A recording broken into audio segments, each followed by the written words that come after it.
Bienvenidos, seguimos aprendiendo acerca del mensaje bíblico de los tiempos, acerca de los tiempos del fin. Hoy vamos a estar con la clase acerca de la apostasía, que va a ser una señal de los últimos tiempos. Vamos a ir a nuestra introducción, donde vamos a ver que sobre este tema hay una necesidad, y es estar alertas ante la apostasía. En la palabra, el Señor nos dejó señales claras para ayudarnos a observar los tiempos y así saber acerca de su venida. Lo más importante de esto no es saber exactamente cuándo ocurrirá, sino es estar preparado en todo tiempo. El Evangelio perdería validez si la conducta cristiana estuviera condicionada al miedo de quedarse y no irse con Cristo cuando suene la final trompeta. Pero muy diferente es que nuestra motivación sea la de agradar al Señor y de serle fiel, no por el interés de salvarnos de aquí, sino por el deseo de estar con Él. El propósito de este estudio no es el de asustar a nadie para que salgan corriendo a confesarse y arrepentirse de sus pecados porque Cristo viene. No, eso no es lo que buscamos. Lo que deseamos es ayudar a madurar nuestra fe, de modo que si el Señor viene hoy o se tarda, nuestra fe sea firme y la esperanza de su venida sea nuestro gozo. Este estudio no solo tratará con el peligro de maestros apóstatas, sino con una realidad que es avisada por la palabra, donde dice que algunos apostatarán de la fe al dar oído a las doctrinas del error. Vamos a ir a nuestro primer punto, donde dice: la doctrina de la venida del Señor será atacada por la apostasía. Los creyentes no se deben mover fácilmente de su fe en la venida del Señor.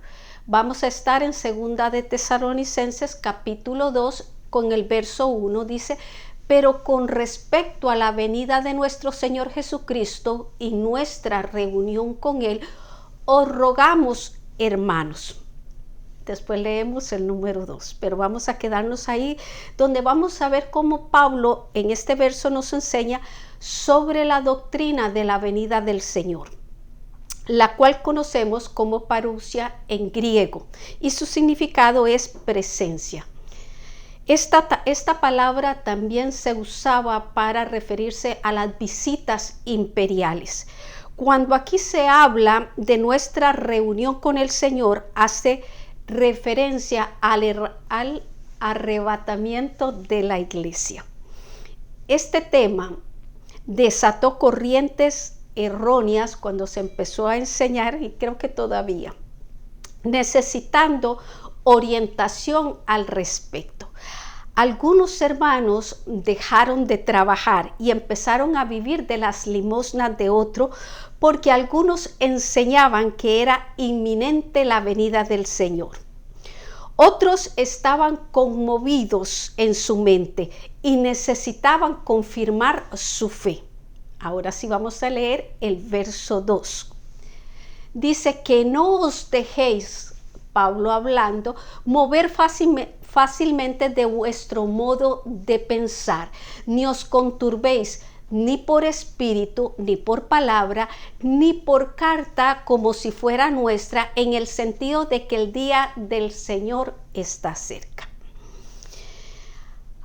Este verso nos dice y nos recomienda que no nos dejemos mover fácilmente, porque es un tema que se usa bastante para intimidar.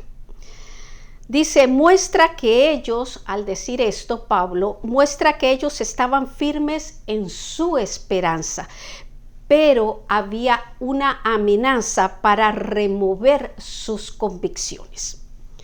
La convicción de la cual Pablo le dice que ellos estaban y que no se movieran de ahí está en 1 de Tesalonicenses 4:13. Tampoco queremos, hermanos, que ignoréis acerca de los que duermen, para que no os entristezcáis como los otros que no tienen esperanza. Porque si creemos que Jesús murió y resucitó, así también traerá Dios con Jesús a los que durmieron en él. Por lo cual os decimos esto en palabra del Señor, que nosotros que vivimos, que habremos quedado hasta la venida del Señor, no pereceremos a los que durmieron. Porque el Señor mismo, con voz de mando, con voz de arcángel y con trompeta de Dios, descenderán del cielo, y los muertos en Cristo resucitarán primero.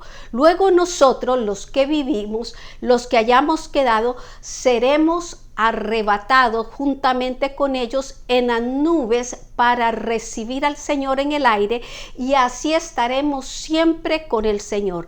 Por tanto, alentaos los unos a los otros con estas palabras.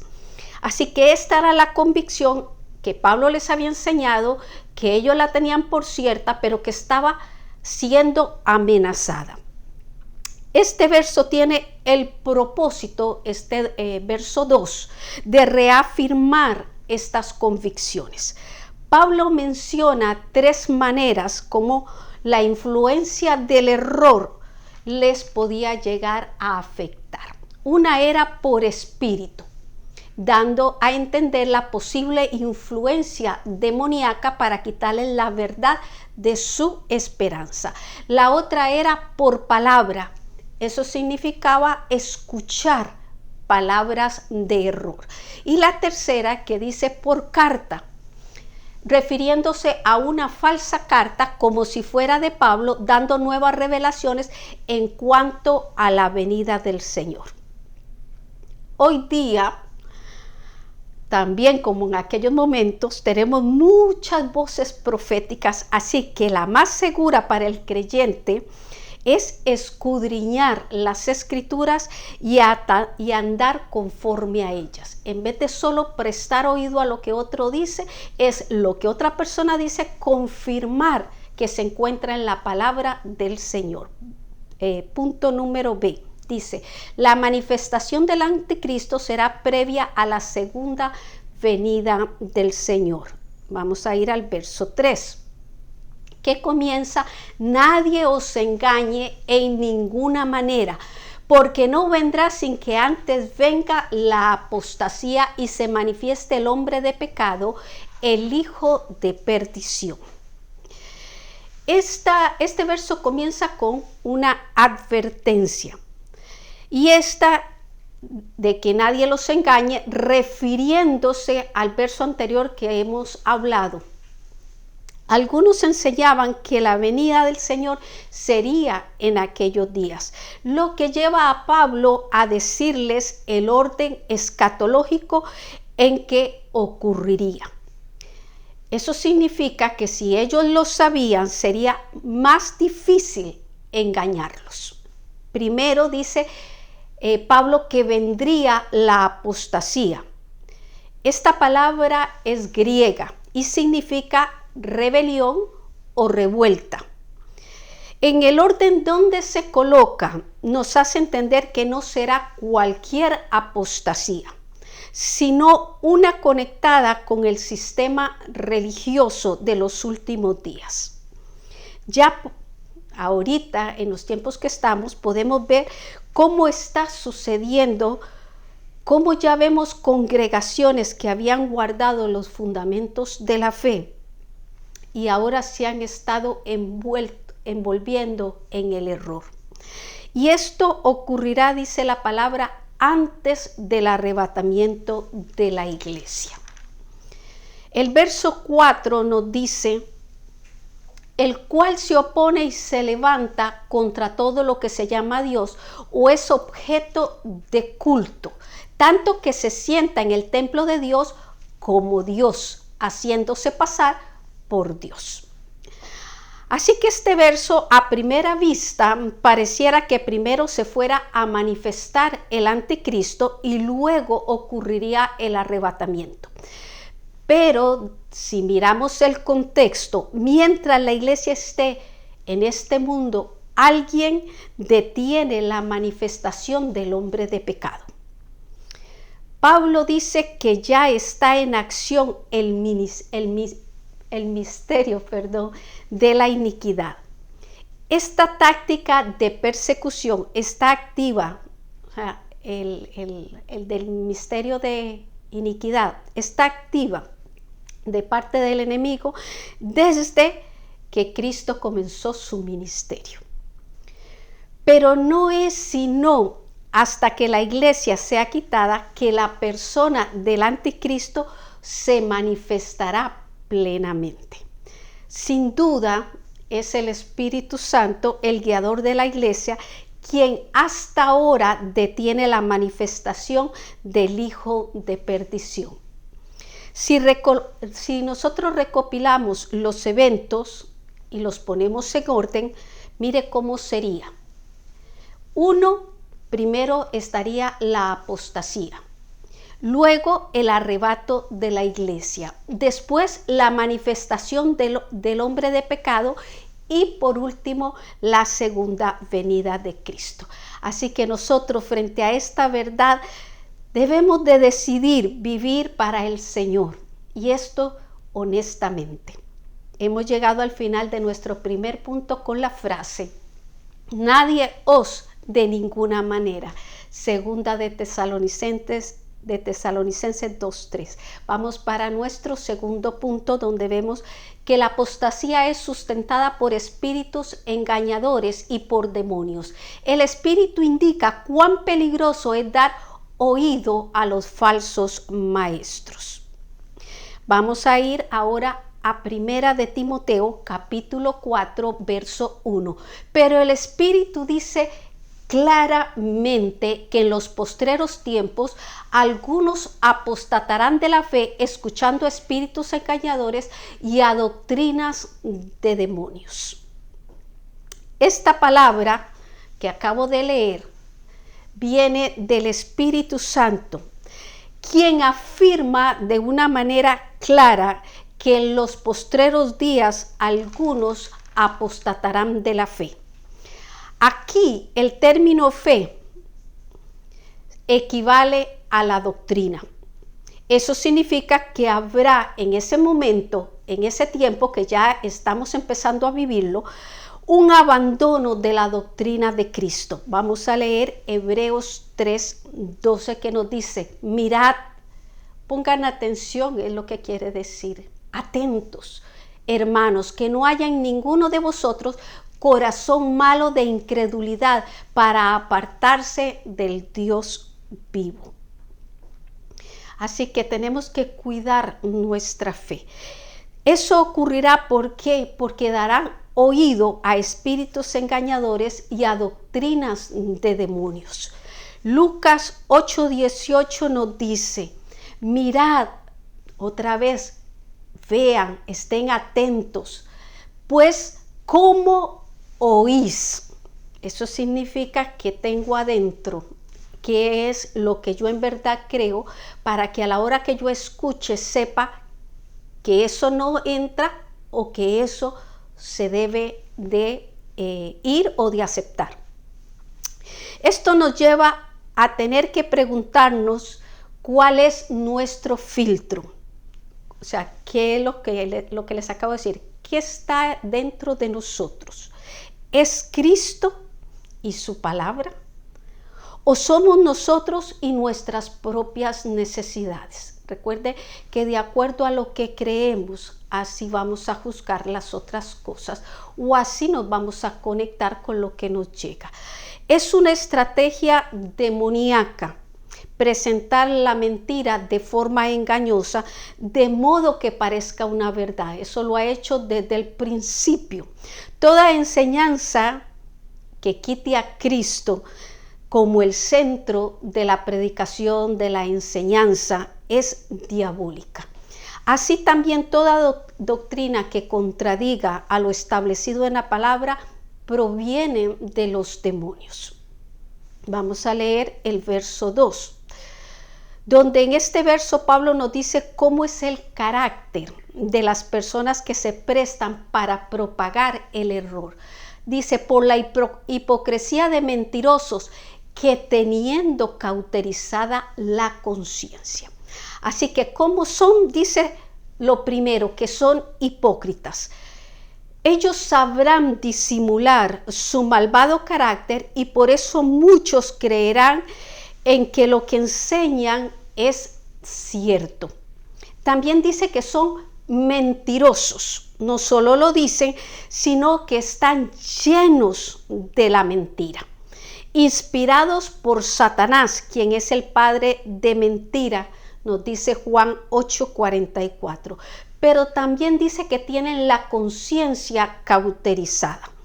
Eso significa que perdieron toda sensibilidad espiritual y ya no oyen esa voz divina que divide el bien del mal.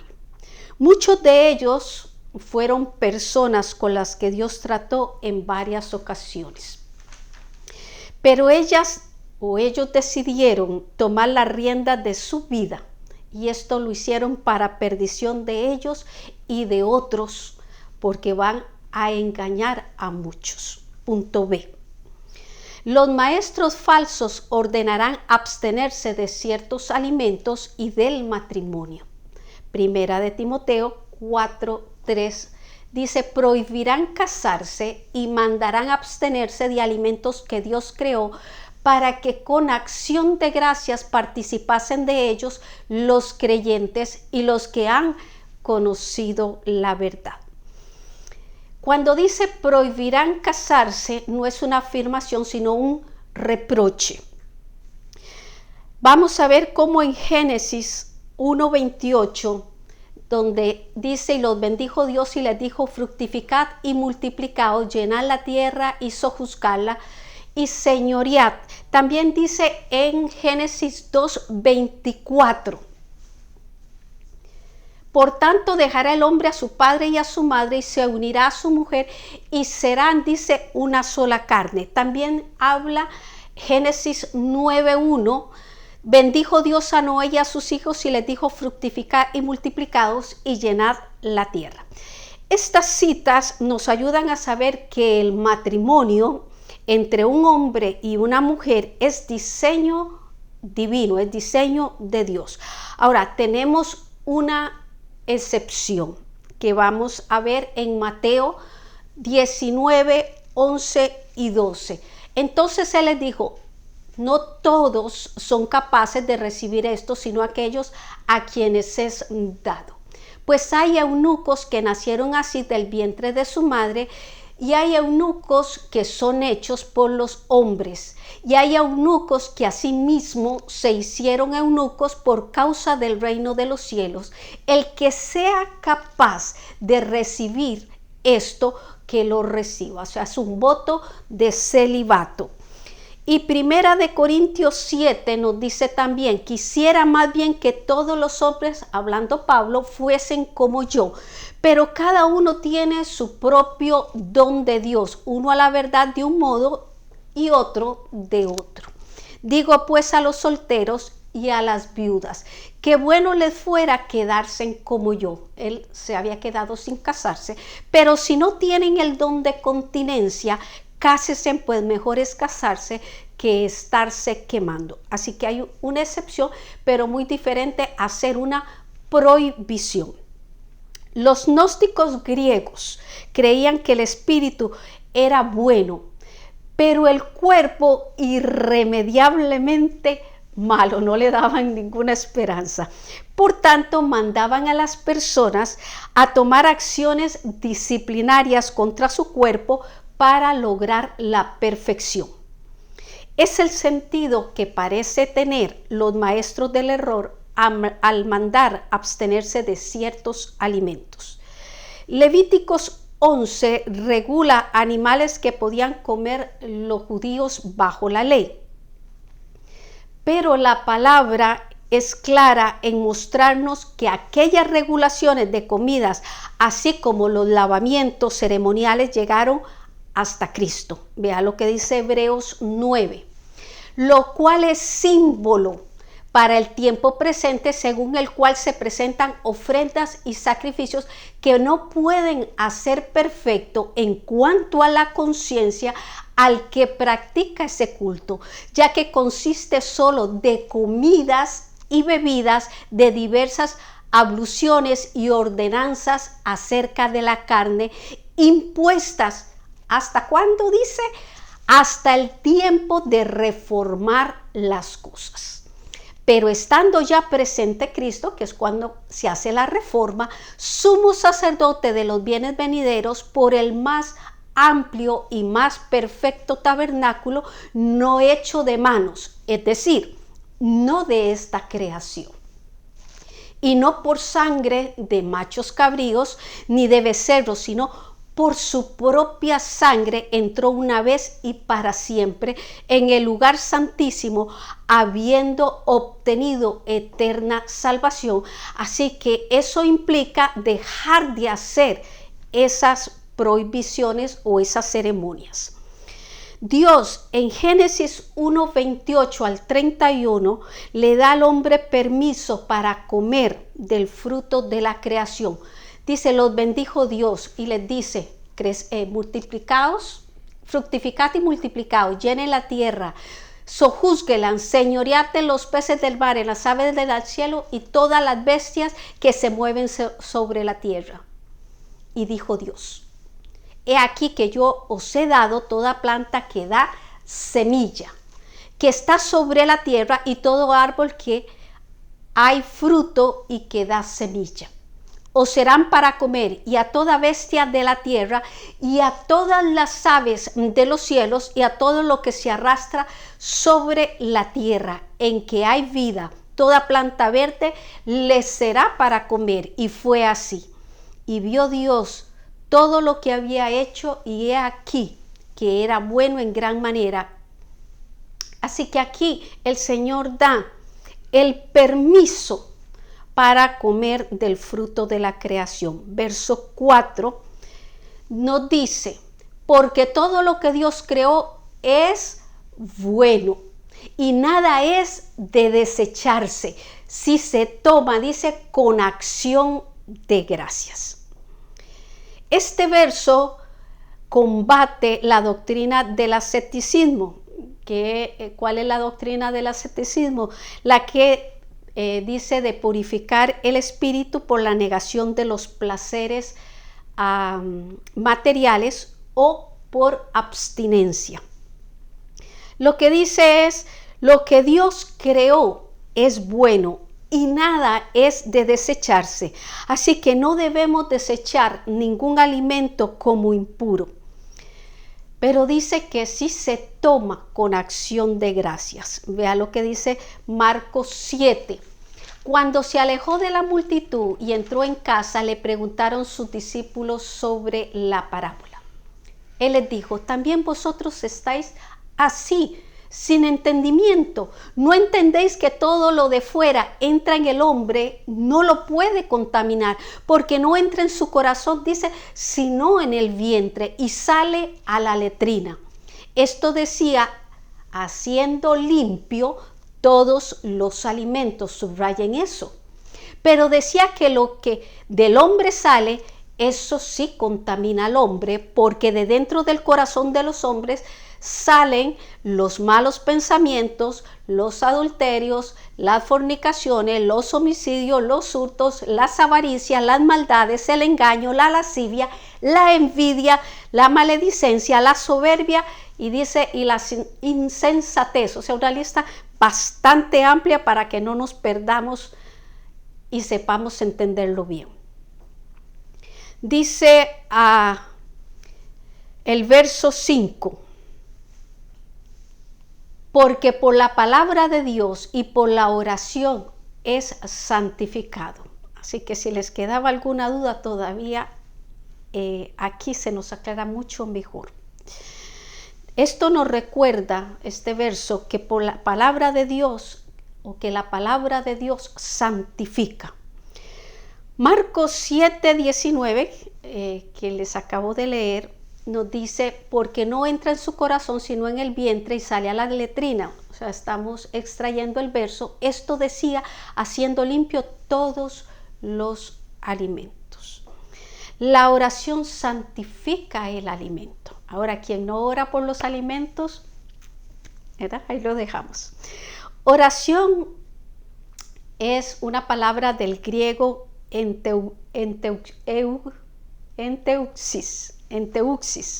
denota visitar a alguien.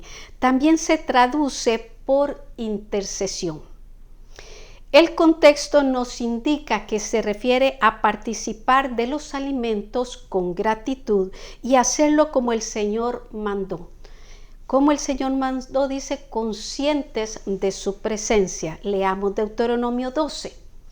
Y comeréis allí delante de Jehová vuestro Dios, y os alegraréis vosotros y vuestras familias en toda obra de vuestras manos, en la cual Jehová tu Dios te hubiere bendecido. Y el verso 18 también dice, sino que delante de Jehová tu Dios las comerás en el lugar que Jehová tu Dios hubiere escogido, tú, tu hijo, tu hija, tu siervo, tu sierva, el levita que habita en tus poblaciones, te alegrarás delante de Jehová tu Dios de toda la obra de tus manos. Dando a entender que nuestra actitud hace un efecto sobre nuestra digestión. Y esto es muy cierto. Cuando uno come con gratitud, agradeciéndole al Señor lo que hay para alimentarnos, tenemos una actitud buena. Pero si alguien come enojado, esa comida no le va a caer bien. Si esa persona come preocupado, tampoco le va a caer bien. Así que el Señor es sabio y aún en estos detalles nos explica cómo tener una buena digestión. Final de nuestro primer punto nos dice la frase, todo lo que Dios creó es. Primera de Timoteo 4:3. Punto número 3. La predicación de la palabra es un antídoto eficaz contra la apostasía. Los ministros del Señor tienen la responsabilidad de predicar la palabra. Segunda de Timoteo 4:1. Te encarezco, le decía Pablo al joven Timoteo, delante de Dios y del Señor Jesucristo, que juzgará a los vivos y a los muertos en su manifestación y en su reino. Aquí Pablo menciona la deidad, la del Padre y la del Hijo. Esto para que Timoteo, como joven ministro, recibiera la importancia y la permanencia de lo que él le estaba pidiendo. También nos dice a todos que Jesucristo, esto es un conocimiento que nos está dando en el texto, juzgará, dice, a vivos y a muertos cuando se manifieste para reinar. El saber que tenemos que dar cuentas nos ayudará a conducirnos en el temor del Señor. Ese es el sentido con que debemos de asumir el deber de predicar la palabra. Que nosotros al prediquemos lo que dice la palabra y no la usemos para decir lo que nosotros querramos decir. Verso número 2 nos dice, que prediques la palabra, le continúa diciendo a Timoteo, que instes a tiempo, fuera de tiempo, redarguye, reprende, exhorta con toda paciencia y doctrina. El centro de nuestra predicación, de nuestras enseñanzas, debe ser Cristo. Primera de Corintios 2 nos dice los versos 1 y 2. Así que, hermanos, cuando fui a vosotros para anunciaros el testimonio de Dios, no fui con excelencia de palabras o de sabiduría, pues me propuse, o sea, era algo que Pablo tenía temor a Dios. Así que dice que él se propuso, se preparó, no saber entre vosotros cosa alguna sino a Jesucristo. Y dice, y a este crucificado. Dice, y guiados por el Espíritu, por él, Colosenses 4:3. orando también al mismo tiempo por nosotros, para que el Señor nos abra puerta para la palabra, a fin de dar a conocer el misterio de Cristo, por el cual también estoy preso. Así que cuando nosotros hablemos de Cristo, seamos guiados por el Señor, no andemos a nuestro gusto y a nuestra satisfacción según nosotros creemos, sino en sujeción al Espíritu Santo. Parte del avance de la herejía en la iglesia contemporánea, dice, se debe al abandono de una predicación cristocéntrica. Y yo pienso que antes de la predicación se debe a que debemos mantener una dependencia del Espíritu Santo para que esa predicación lleve ese orden cristocéntrico. Pablo le dice a Timoteo que instes a tiempo y fuera de tiempo. Lo que le está diciendo es que lo hagas de forma insistente. Mantente en esa posición. Redarguye. Lo que le dice es que va a tener que amonestar por las conductas que alguna gente presenta que no va de acuerdo al Evangelio. El redarguir implica también corregir internamente. Esto pasa mucho cuando oímos una enseñanza, cuando oímos una predicación, en una conversación entre creyentes, donde muchas veces lo que se está diciendo nos está tocando interiormente, o sea, nos está corrigiendo interiormente. Ese es el sentido también de redarguir. Reprende. Dice, ¿a quiénes? A los que insisten en pecar. Repréndelos, dice Primera de Timoteo 5:20, delante de todos, para que los demás teman. El mandamiento reprende, dice, tiene el mismo sentido de las palabras que dijo el ladrón arrepentido en la cruz al otro que no se arrepintió. Le dijo, ni aún ¿temes tú a Dios estando en la misma condenación? Ese es el sentido de reprender. Exhorta. Viene de una raíz que significa animar. Todo esto que acabamos de ir desglosando, Timoteo tenía que hacerlo con paciencia y con doctrina. Ser pacientes con otros es señal de madurez. Y ministrar con doctrina nos recuerda que la verdad de la palabra obra para bien en quien la acepta. Colosenses 1, 5, 6. A causa de la esperanza que os está guardada en los cielos, de la cual ya habéis oído por la palabra verdadera del Evangelio, que ha llegado hasta vosotros. Así como a todo el mundo, y ésta lleva fruto y crece también en vosotros, desde el día que oísteis y conociste la gracia de Dios en verdad. Así que la doctrina, la palabra, lo que lleva es ese amor para poder llevar a la persona a la posición correcta. Punto B. Los falsos maestros son indolentes ante la necesidad, dice, de la sana doctrina. Segunda de Timoteo 4:3, porque vendrá tiempo cuando no sufrirán la sana doctrina, sino que teniendo comezón de oír se amontonarán maestros conforme a sus propias concupiscencias. El término sana nos hace saber cuán saludable es la doctrina cristiana. Por ejemplo, veamos. En Primera de Timoteo 6:3 nos dice cómo las palabras de nuestro Señor Jesucristo son sanas, donde dice las sanas palabras de nuestro Señor Jesucristo. En Segunda de Timoteo 1:13, Pablo exhorta a Timoteo, dice, a retener las sanas palabras que de mí oístes en la fe y amor que es en Cristo Jesús.